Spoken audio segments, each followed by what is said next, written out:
From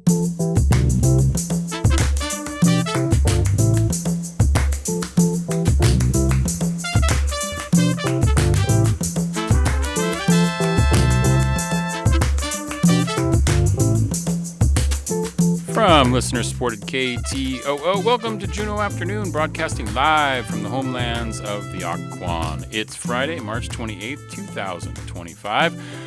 I'm your host, Boston Christopher Gunath Hawa Tuxiknusum Salamat. Thank you for joining the conversation. You can also join us via our live stream over on YouTube at ktoo.org/jpmlive or via KTOO's Facebook page. Today, Tlingit and Haida is hosting the Education Benefit Concert tonight with music from Marc Brown and the Blues Crew. Marc is here to share some music and conversation.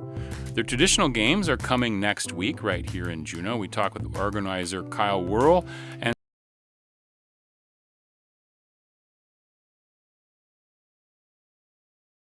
Jill in 12 different events. It has lots in store for the coming weeks. We talk Adopt a Flower, movies in the park, and the 6th annual Walk Southeast. Those conversations coming up this hour on Juneau Afternoon.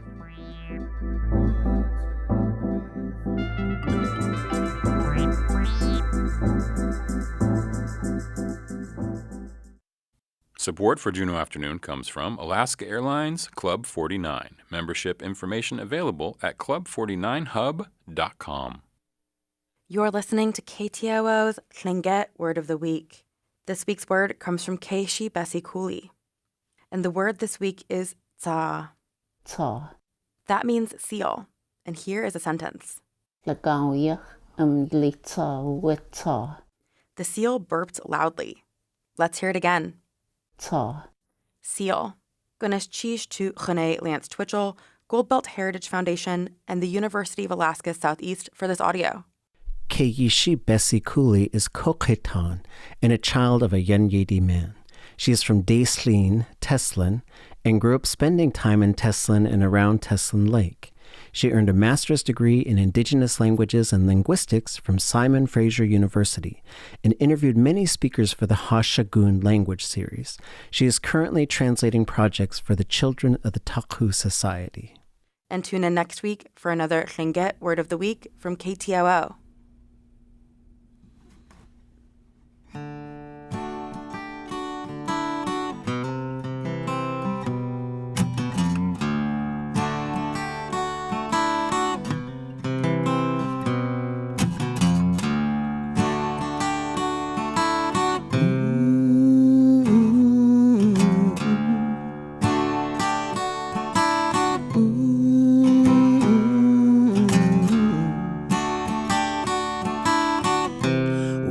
Travel down this road so many miles from my home. Left my little girl all alone. Ain't got no money to get back home. I really need you, baby. All I ever wanted was you. I really love you, darling. Ain't no other woman quite like you. Ooh. Ooh.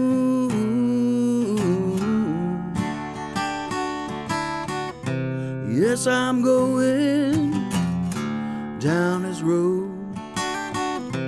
Broken whiskey bottle, broken home. Left my little girl all alone. Can't got no money to call her on the phone. I really need you, baby. All I ever wanted was you.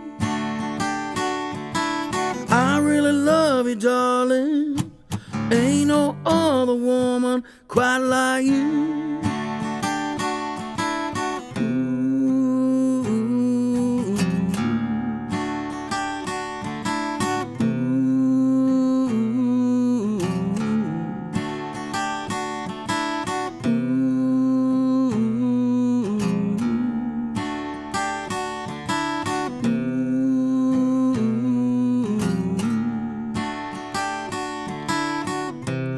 Yes, I'm going down this road.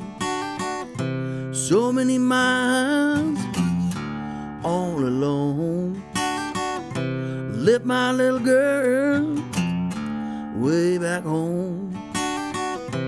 Broken hearts, broken home. I really need you, baby. All I ever wanted was you. I really love you, darling. Ain't no other woman quite like you.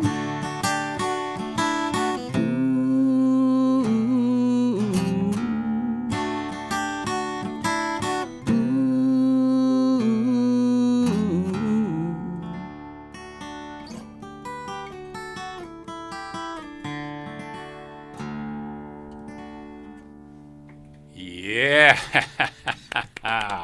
All right. That is awesome. That is Marc Brown. You are listening to Community Support at Juneau Afternoon on KTOO at 104.3 Juneau, 91.7 Juneau Ock Bay, and online at ktoo.org. I'm Boston Christopher. You can also join us virtually here in the studio via a live stream on YouTube's Facebook or our YouTube or Facebook pages for KTOO. And tonight at 9 p.m., Tlingit and Haida is sponsoring an evening of live music and community support. It's all a fundraiser to help toward the development of the Tlingit and Haida Education Campus, which will support education and cultural growth for future generations. And the music features Marc Brown and the Blues Crew. We have Marc with us in studio today to share some tunes like he just did and talk a little music and education. Gunath Cheese, Ha'igudi, thank you so much. It's a pleasure to have you here. Marc, how are you today? I'm good. Thanks for having me. Of course. And I'm also joined by Kelly Icardi, who is the new KXLL community engagement producer, who's now been here a little over a week, almost 2 weeks, I guess. Yeah, it's going to be 2 weeks next week. That's amazing. It's pretty time goes pretty fast. Thanks for having me. Yeah, of course. It's nice to have you in here today. So, Marc, let's talk a little bit about you and tell us a little bit about where you're from and how you got started in this crazy music business. Well, I started playing the guitar at the age of 4. My grandpa and a bunch of my uncles all played different instruments. And that's pretty much all I ever wanted to do. When I was 17, I went to Boston and studied at Berkeley. And I did like 2 years worth of schooling in about 4 months. And oh, wow. so like 12 hours a day. Oh, my gosh. That's amazing. It was fun. So how did you decide to go to Berkeley?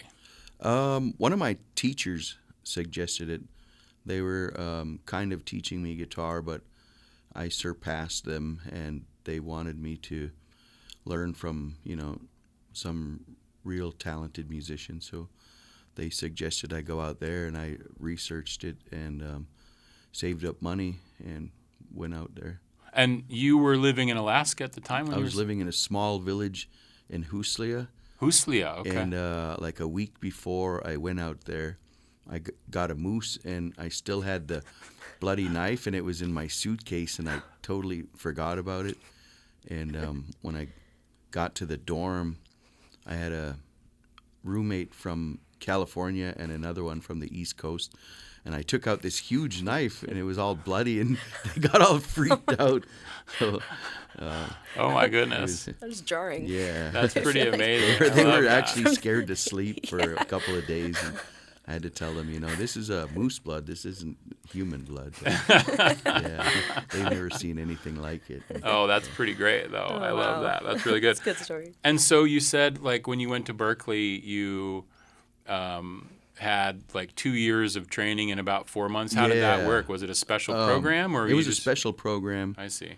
And I started off at the beginning, like a level 1. And when I left there, I graduated from level 3. Okay. So,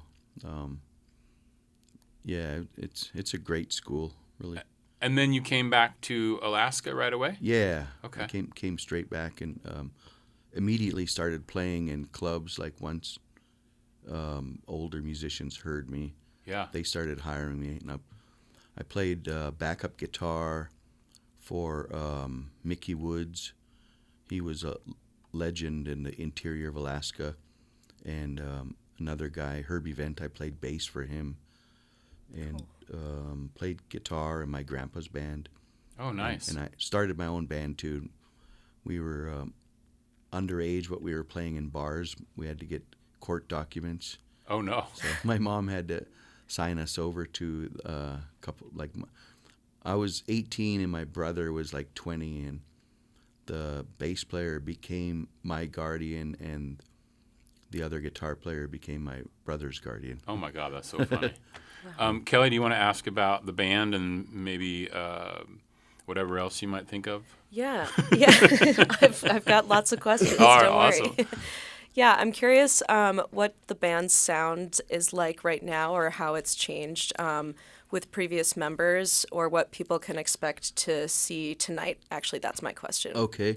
We have this guy, Joe Eunice, on bass.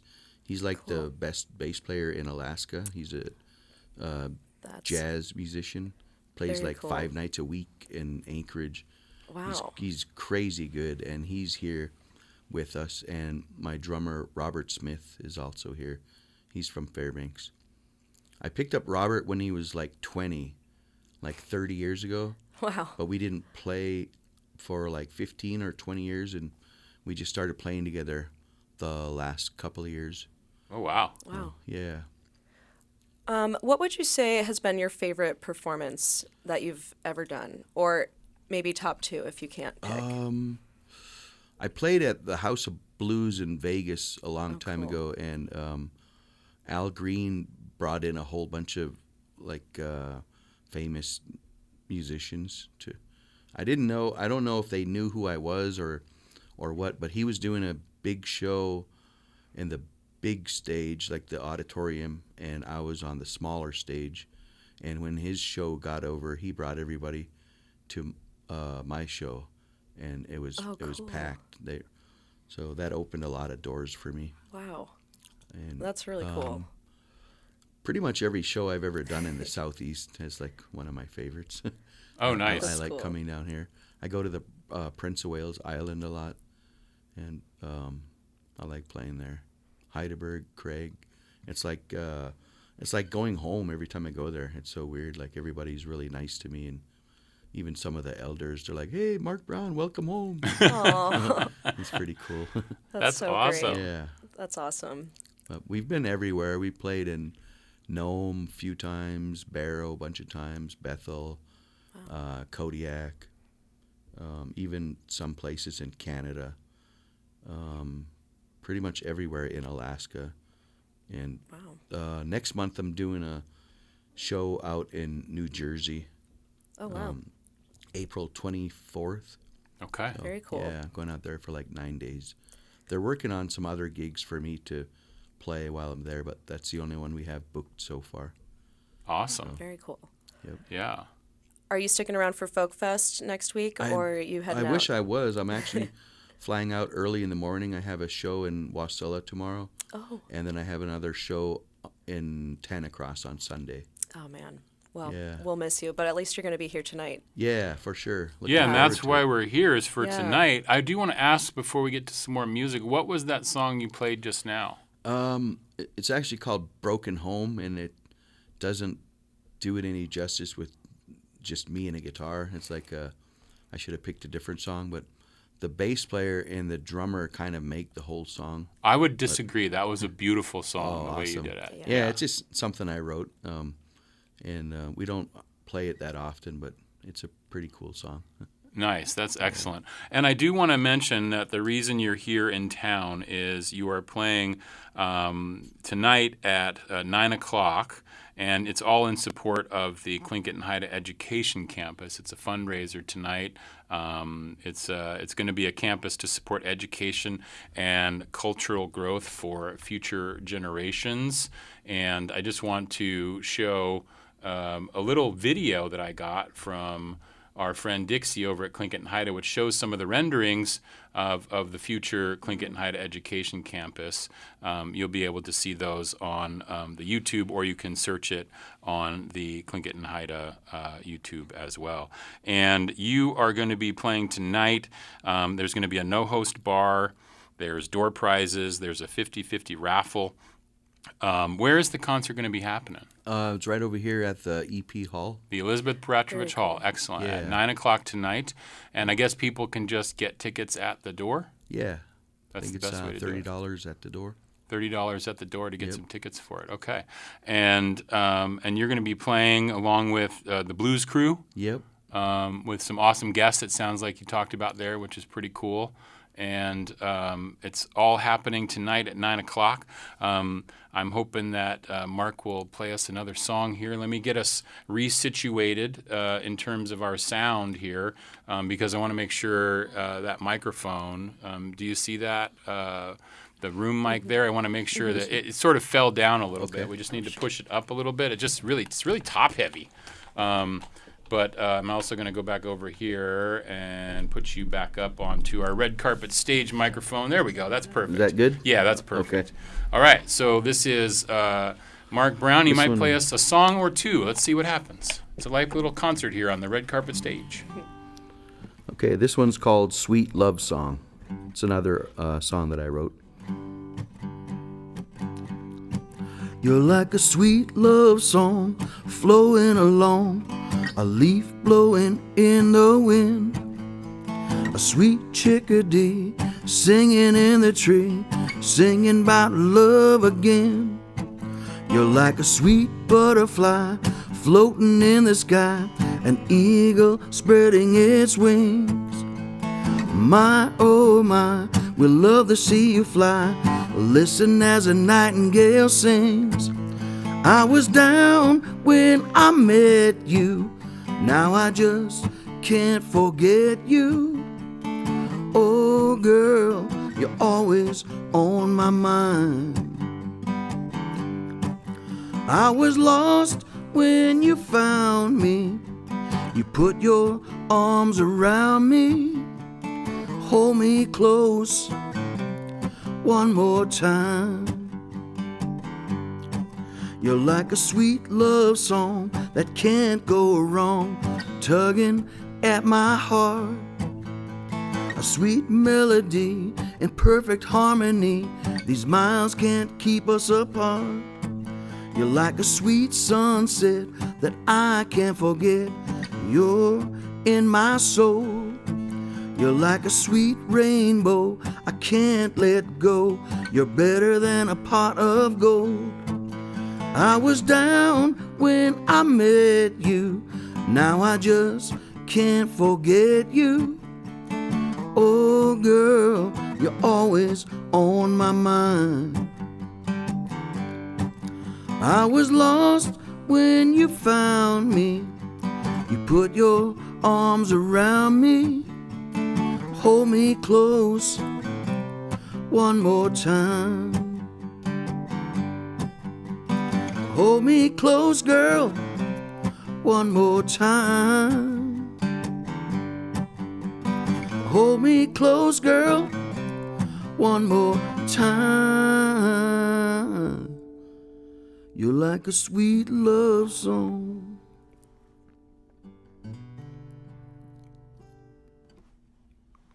I could listen to that all day long. Thank you. That's really beautiful. Maybe you want to do one more? Sure. I love it. Let's do it. It's a live concert right here on Juneau Afternoon, the red carpet stage. It's Marc Brown. This is a old Big J McNeely song. There is something on your mind. By the way you look at me, there is something on your mind. By the way you look at me, if what you're thinking brings you happiness, only bring me misery. No, no, don't try to tell me I might not understand. No, no, don't try to tell me, baby, I might not understand. You say you want me to try and forget you. Oh, I'll do the best that I can. If you ever think about me, if I ever cross your mind, if you ever think about me, baby, if I ever cross your mind, well, you know that I am yours.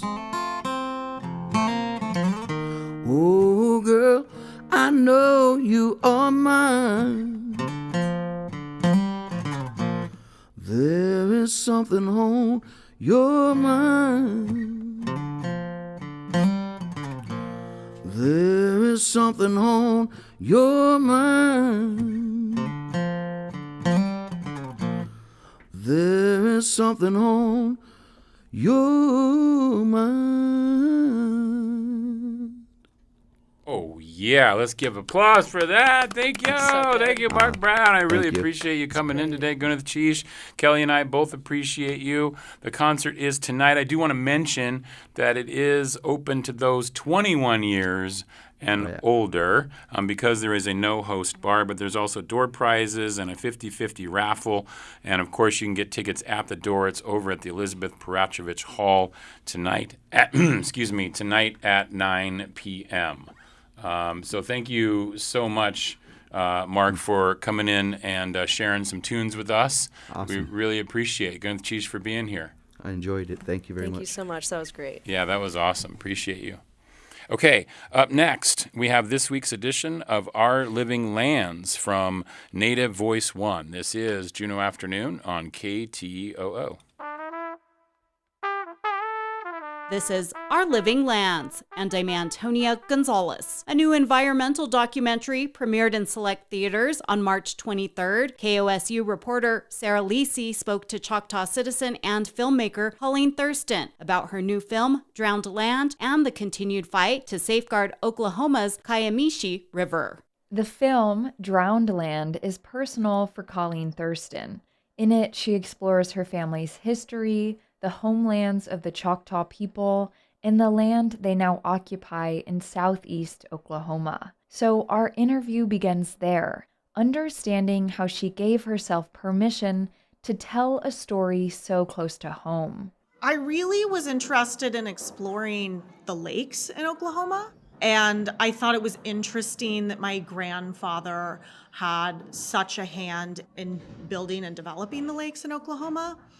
And then once I came down to the Sardis Lake area, and the more I talked to people, the more they said, okay, but the real story is the Kiamishi River and what's going on with the Kiamishi River. I listened to them and I let the story and the community lead me.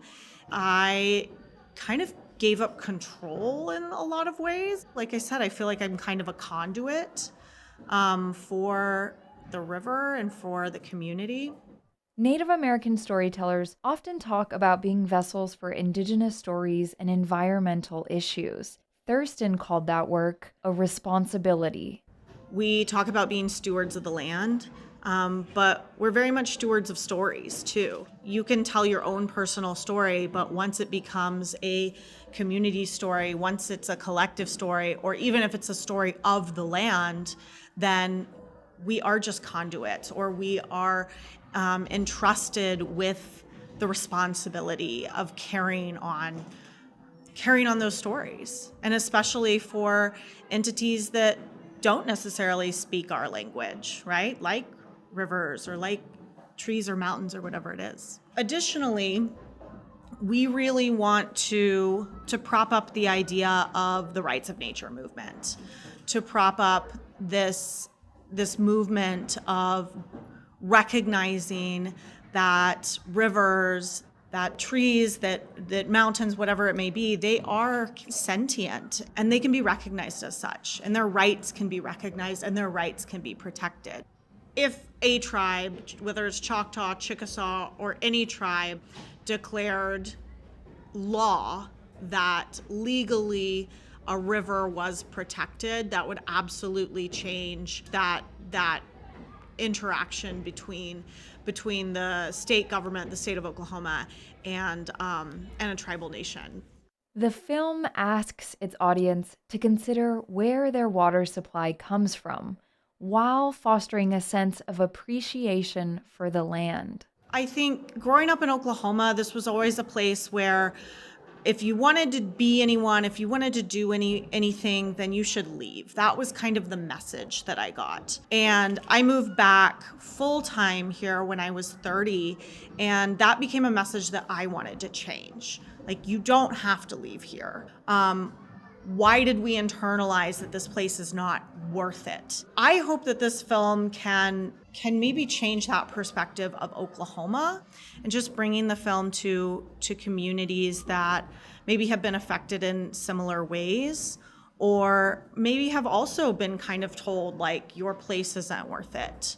You're not worth it. You should leave. So we want to do a reservation tour, and hopefully, people can see themselves in this film. We've submitted to several festivals that we're excited about, and we'll do probably a little more than a year of a festival run, and then the film will be on public television. It'll be on PBS somewhere towards the end of 2025 or 2026. We also want to do educational screenings and, like I said, community screenings for anyone that feels like this would benefit their community. Drowned Land premiered on March 23rd in Santa Fe, Washington, D.C., and Los Angeles. For more information, visit drownedland.com. I'm Antonia Gonzalez for Our Living Lands, a collaboration of Koahnic Broadcast Corporation, Native Public Media, and the Mountain West News Bureau. Native Voice One, the Native American Radio Network. Support from Hanson Gress, seeking curious people who like technology, network engineering, and customer support. Opportunities for those who thrive on problem solving. Details at hansongress.com/careers.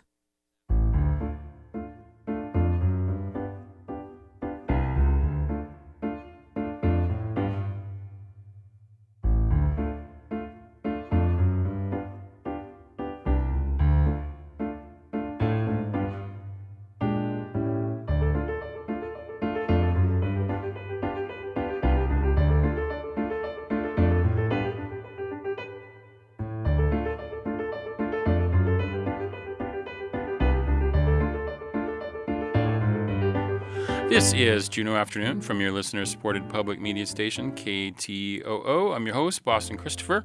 You can also join us virtually live in the studio via our live streams on KTOO's YouTube and Facebook pages. You can also show us a little chat message if you want and say hi, which is kind of cool. Next weekend, April 4th through the 6th, at Juneau Douglas High School, Yada'a Kafle, it's the annual Traditional Games. 12 different games that test a range of skills, and it's based on the hunting and survival skills of the indigenous peoples of Alaska and across the North, going back hundreds of years. Students and adults from all ages travel to Juneau to participate. And the program is run by Kyle Worl, who joins me now in the studio. How are you?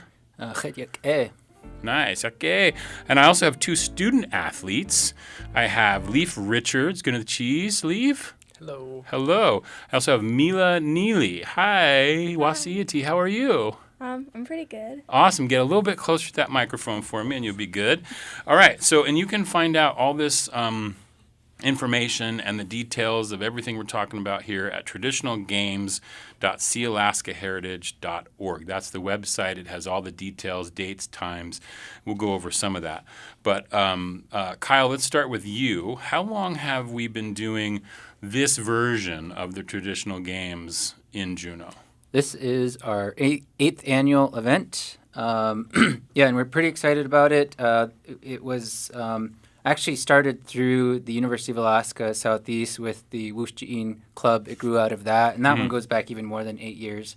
But our intention with this event was to bring an event to Southeast Alaska, because traveling up to state in Anchorage can be expensive, and for a lot of our teams, we're brand new to the sport. We're just reintroducing it to the region. So going up to state was kind of intimidating. So we created our own regional event, and it's since grown every year. So where are people coming from for these traditional games here in Juneau? So we have 12 communities across Southeast, from Skagway to Metlakatla. We have several northern teams, as far north as Utqiagvik, as far west as Bristol Bay.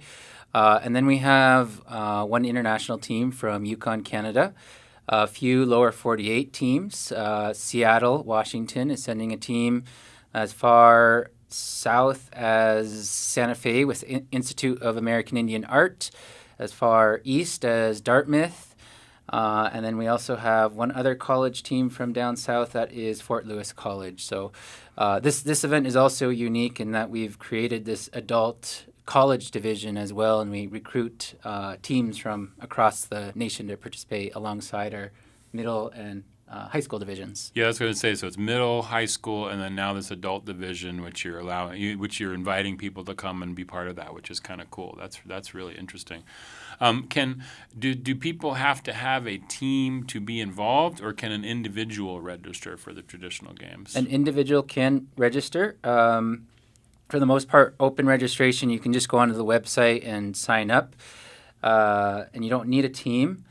For middle and high school, we do ask that coaches sign up athletes. But if you're the only kid at your school that is doing NYO, we don't want to not say you can't participate. So you can just assign maybe your parent or anybody to be your coach and sign up as an individual at the middle or high school level as well. And you mentioned NYO. Can you tell us what that is? Yeah, NYO stands for Native Youth Olympics, and that refers for the K through 12 program. Mm-hmm. Our event, Traditional Games, as we mentioned, we're inviting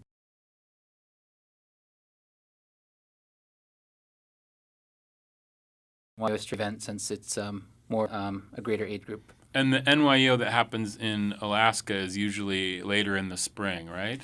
And Yep. That's up in Anchorage, I think? So this event is also the qualifier for our that's Juneau what I athletes. wondered. Yeah, I was wondering. Yeah, okay. So they will be taking part, and normally we'll pick our team on results from next weekend's events, and then in 3 weeks, it's the third week of April, so actually 2 weeks, they'll be traveling up to Anchorage for the state NYO games, and we plan to bring about 10 athletes. Oh, that's so awesome. We're going to talk to some of these athletes right now to get this going. We are talking about the traditional games that are happening in Juneau.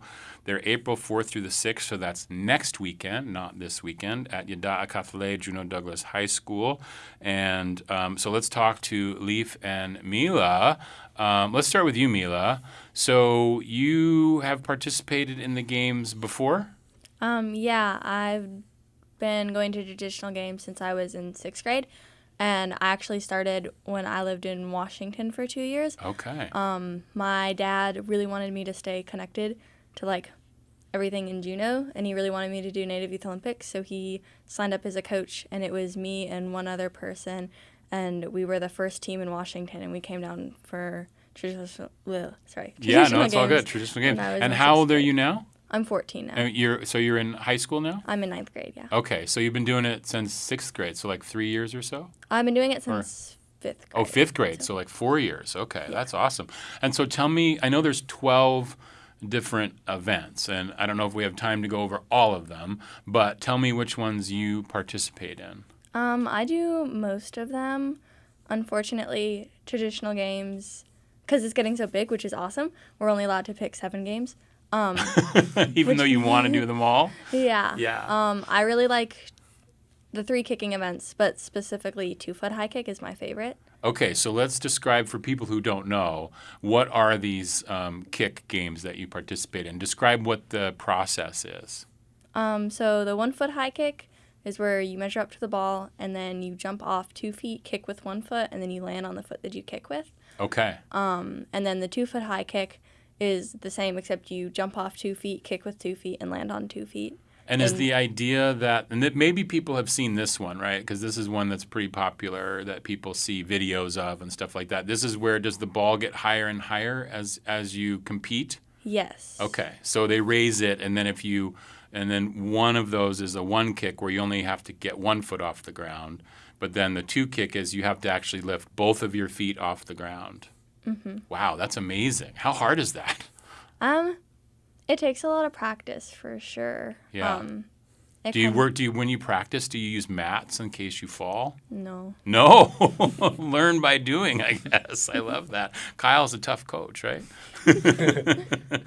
So when you're doing this, and are you trying to, I know that this is also, and Kyle, maybe you can speak to this too, but these games are done in the spirit of, yes, there's a competition aspect, but it's also a community gathering. And so you're pushing each other to do your best, right? So you're trying to maybe best your score, not necessarily the score of somebody else, even though you are still trying to win the event. But so what is your personal record in terms of these events that you do?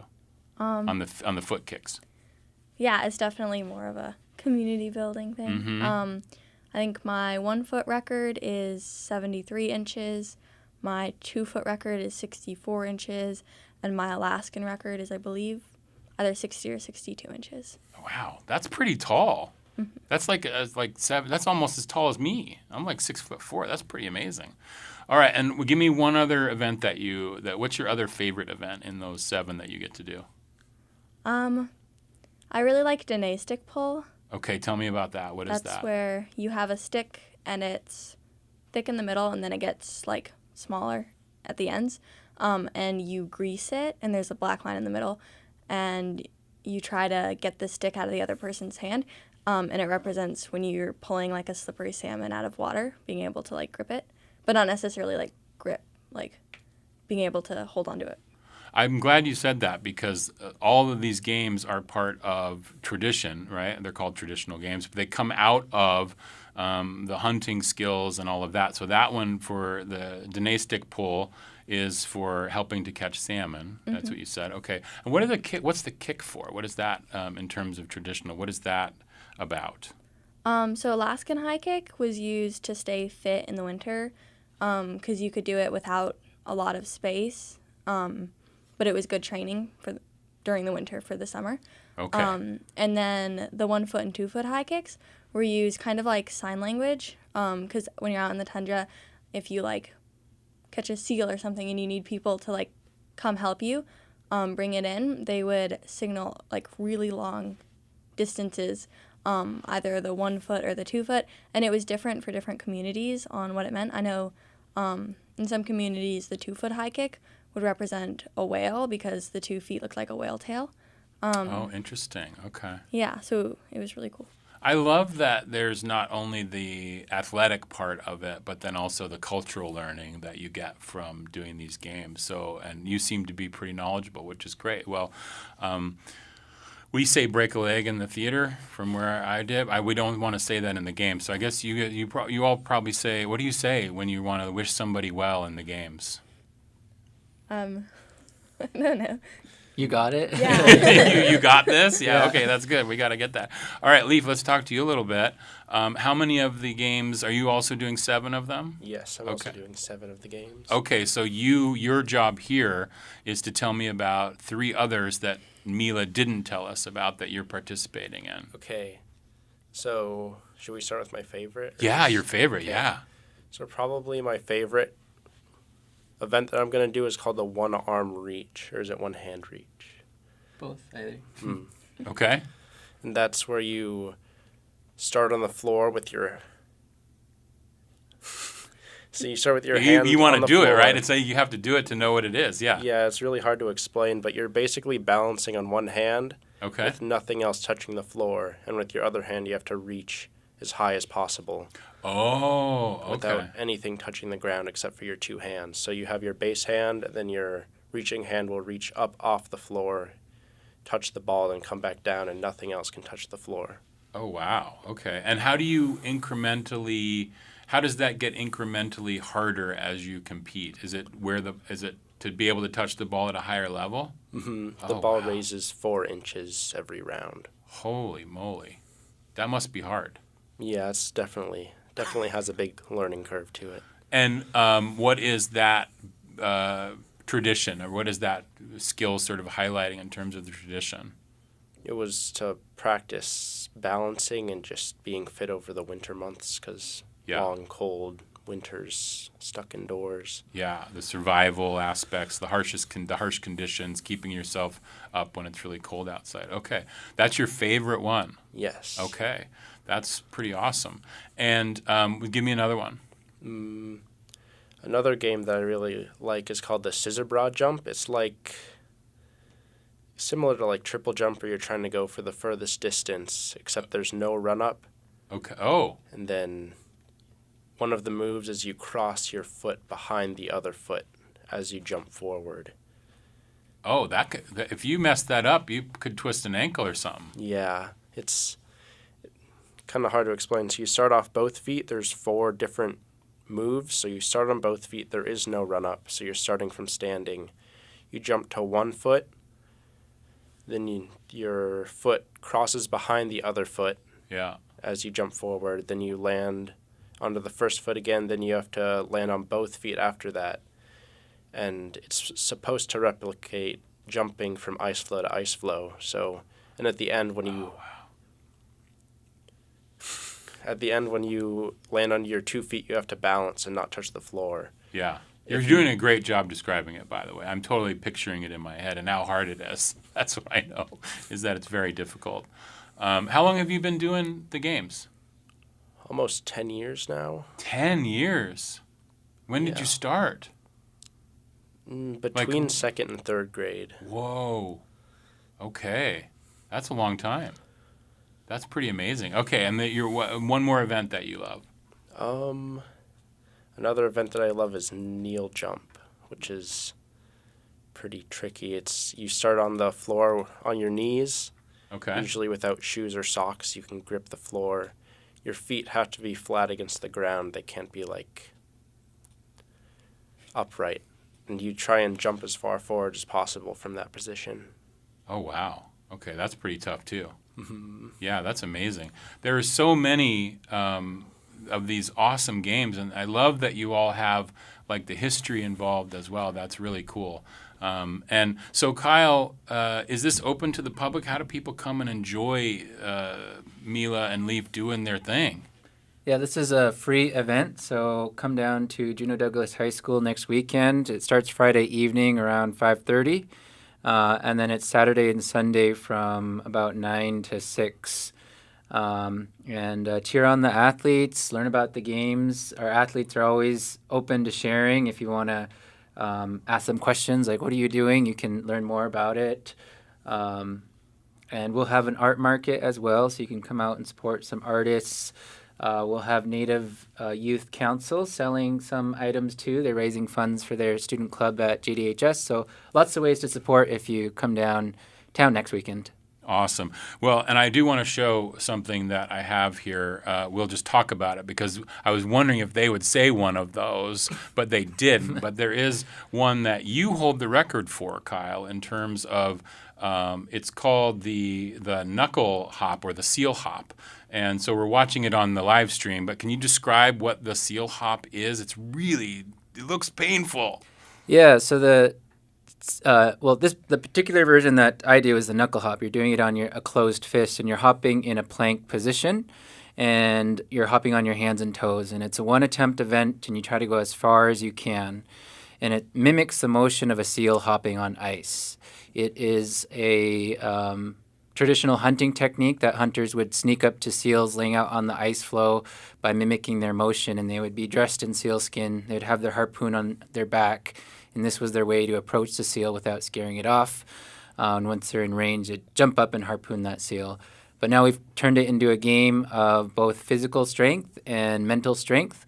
And pain endurance, especially knuckle hop version, where you end up with bloody knuckles at the end of the game. Yeah, and this one, I think you set the traditional games record for this, which is, I think, 163, is it 63 feet or something? Is that what it is? It's about, 160-something feet. That's the Juneau traditional games record. The world record is actually 207 feet, so I'm trying to work up to that one still. Wow, that would be amazing. Yeah. That's awesome. Well, thank you so much, Gwyneth Cheese, for coming in and telling us all about it. It's the traditional games. You can go to traditionalgames.sealaskaheritage.org, and that will be the page for all the information about next week. It's happening April 4th through the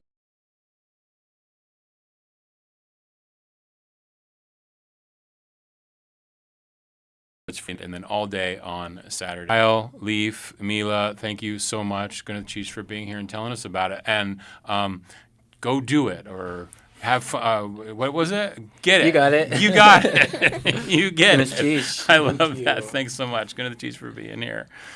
Okay, up next, we will talk with the Juneau Parks and Recreation. But first, let's have a star party.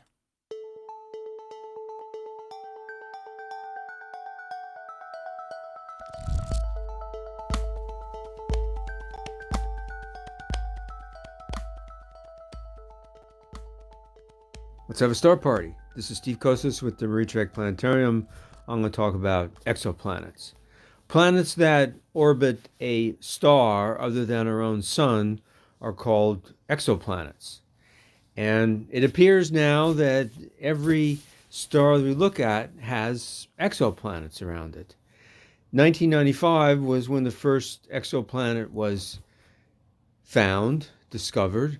And now, 30 years later, there's more than 5,000 confirmed exoplanets, and there's more than 7,000 ones that are being considered for confirmation. They're discovered by both Earth-based telescopes and space telescopes. And there's three main ways that they're detected. The most common method is what's called the transit method, where when the exoplanet comes between its star and our field of view, the star's brightness is decreased, and that can be detected. The other two methods are radial velocity. When a star has planets orbiting it, it actually causes slight wobbles in the star's motion, and that can be detected in the spectrum of the star. And a third method is what's called gravitational lensing, which comes from Einstein's general theory of relativity. When a bright foreground star comes between our field of view and a distant star, it actually acts like an amplifier of the light, like a lens. That's gravitational lensing. And if there is a planet orbiting that background star, it can then be detected. So the final goal is to find habitable worlds like our Earth that are in the range from its star where liquid water and atmosphere are present. This is Steve Kosas with the Marie Drake Planetarium. Our public shows are on our website at mariedrakeplanetarium.org. Thank you.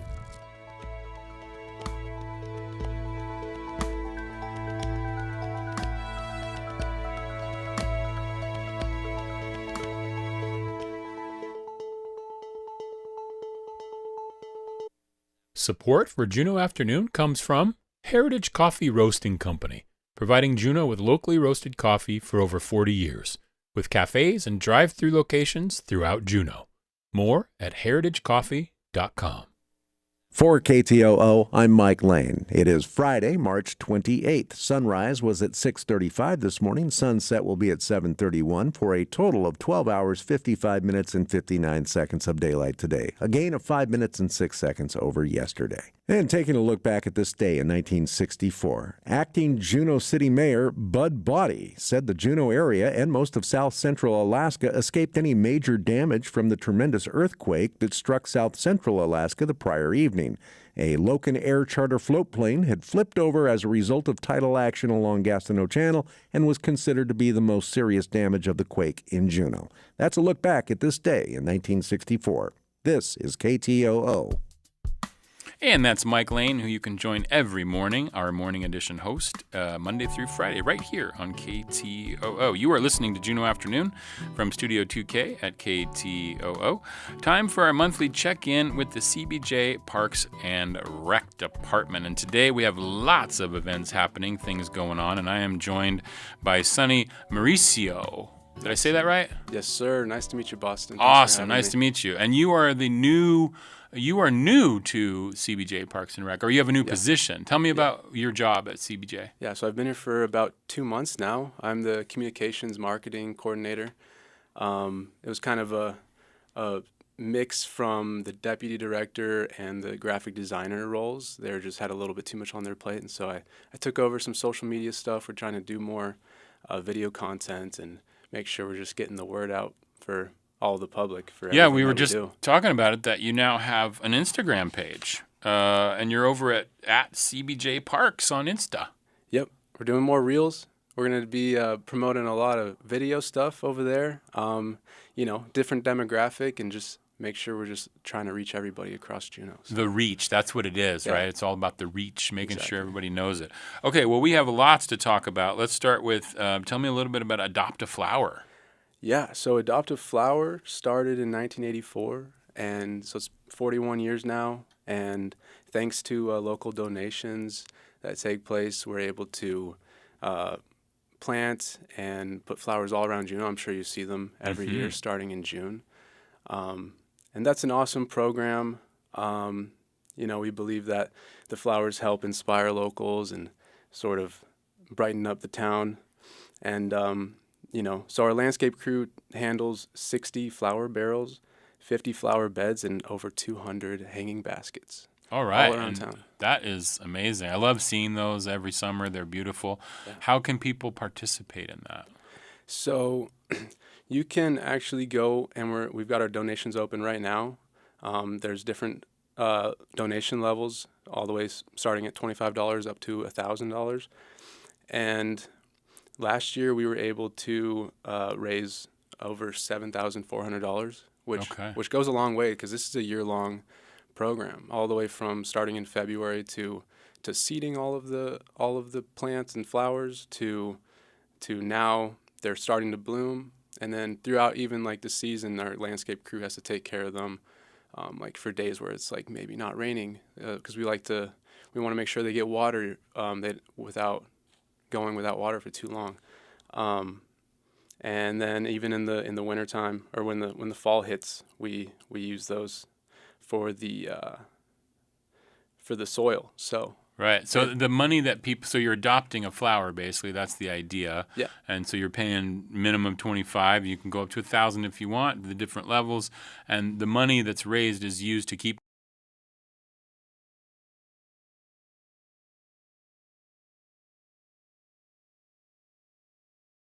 and taking care of the flowers. If you actually donate over $500, we're giving away 7 custom hanging baskets. Oh, wow. So there's already 3 gone. So if you donate over $500, then, and that's a pretty big, flourishing custom basket there. So it's definitely worth it.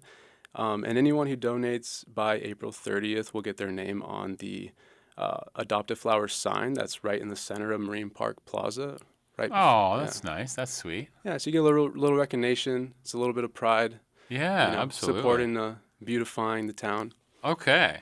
All right, let's talk a couple about the events happening at Augustus Brown Pool. Yeah, so tomorrow we got a free swim starting at 2:30, going to 4 p.m., and that's sponsored by Juneau Gastineau Rotary Club. And we got a lot of hype around that on Facebook right now, so it seems like it might get packed out. We got a max of 75 people that can be in there. So if you're interested in going, definitely get there early. That'll start at 2:30. No registration, just first come, first serve. Just show up. Yeah, just show up. Tomorrow at the Augustus Brown Pool, sponsored by the Juneau Gatineau Rotary Club, 2:30 p.m. I love it. And it's going to be a nice day this weekend probably, so you could like get in the pool and then get out and you'll have some sun to dry off on, which would be kind of fun. No, yeah, that's the way to do it right there. All right. Let's talk about at the end of April, looks like you have a movie in the park. Yeah, movie in the park, April 27th. That's definitely one of our more popular events. And we can only do them so often, but that'll be at Treadwell Arena on the ice. Oh, on the ice? Yeah. Yes. Awesome. So you can skate and watch. You can watch for free on the bleachers, or you can pay just the standard rate to skate. Oh, that's cool. And it's kind of a unique way to experience a movie. And that'll be The Wild Robot, the new one. Oh, cool. Yeah. That's fun. That's a fun one to see on the ice. I like that. Yeah. And speaking of the ice, you have another event that's happening next weekend. Yep. We have the, where's it at here? Skate to Eliminate Cancer Celebration Ice Show. That's put on by the Scott Cares Foundation. Last year it was really popular. I think they had two shows. This year we have 3. Friday, April 4th at 6 p.m., Saturday, April 5th, 3 p.m., and then Saturday, April 5th, 7 p.m. Last year, they were able to raise $35,000 for cancer research. That's amazing. And that's Scott Hamilton, former Olympic gold medal winner. He'll be on the show next Friday, so we'll talk more about it then as well. But you can always find out more about all these events at the CBJ Parks and Rec website. Basically, you Google CBJ Parks and Rec, it'll take you to the website and you'll get there. But the one last thing I want to talk about before we have to go, Sonny, is that people need to start thinking about, it's almost summer. Like this sun is helping us out, getting us ready, but we're coming up on the 6th annual Walk Southeast. Yep. That's probably our most popular event. That's amazing. It goes all year or all season long, starting in May, going all the way to September. Last year, I think we had around 800 to 900 participants. We're hoping to get over 1,000 this year. And, along the way, we do a lot of group hikes. We're going to be doing giveaways, challenges, virtual things. It's all virtual and completely free to enter. And the whole idea is you walk from Juneau to Ketchikan virtually, so that's 297 miles. And once you hit the 150-mile mark, then you get entered in to win 2 free round-trip tickets from Alaska Airlines. Which community won last year? Juneau. Juneau won last year? Yeah. Awesome. That's amazing. Yeah, it's a really fun event. You have to register. It'll begin registration on April 15th, so it's coming up in a couple of weeks, and you'll want to learn all about it. It's really easy, no pressure. There's a little app you download. Yep. It's really fun. I did it last year. It was a lot of fun. It even syncs with like a Fitbit or Apple Watch. Yeah. Super easy to use. Like if you have an Apple Watch, you don't even have to go in the app. If you don't want, you could just start your thing. It just does that? It tracks you, and you could get all the way to September and have all your miles tracked. That's amazing. That is really cool. Well, Sonny, it was great to meet you finally. I know we've been talking over the emails a little bit as you've gotten into this new role over there at CBJ. We'll be seeing you and hearing you more regularly here on the show, giving us the updates. It's Adopt a Flower. It's the CBJ. It's the free swim tomorrow. There's a movie coming up. And, of course, people need to think about registering for the show, the Walk Southeast, which is coming up. And, of course, you can find it all at CBJ Parks and Rec website using your favorite search engine. Thank you, Sonny, for coming in. Thank you. Yeah, absolutely.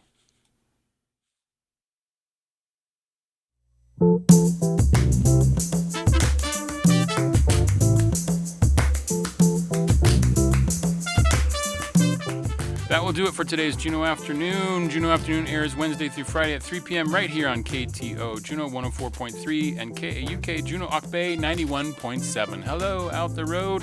I'm Boston Christopher, producer and host of the program, with help today from Aaron Tripp. Good night, cheese.